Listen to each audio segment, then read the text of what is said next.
为了纪念中国集中营的受害者，并抗议中国在东突厥斯坦的迫害，志愿者们聚集在挪威首都奥斯陆。在奥斯陆召开的国际人权委员会会议期间，东突厥斯坦人和当地人举行了繁华支持人权示威。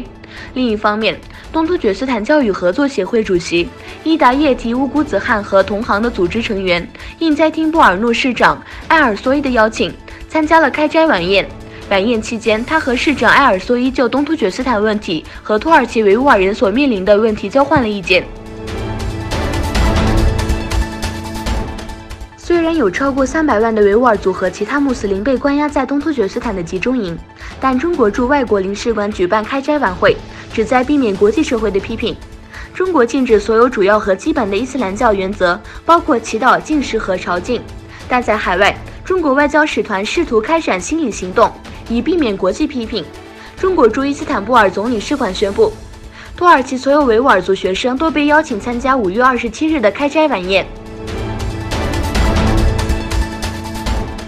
伊朗外交部发言人阿拔斯·穆萨维在伊朗国家媒体声明中否认他们正在与美国会晤，伊朗和美国之间没有直接或间接的谈判。他说，在美国，唐纳德·特朗普政府于2018年5月8日宣布美国将撤回2015年签署的伊朗核协议。美国对德黑兰政府的石油出口实施制裁之后，美国今年4月份已将伊朗革命卫队列入外国恐怖组织名单。根据欧洲议会选举的非正式结果，反移民的极右翼党派和绿党的选票增加，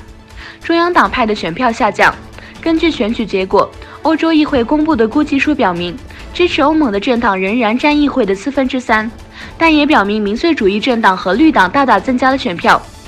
欧洲人民党在共有751名议员的欧洲议会选举中列名第一。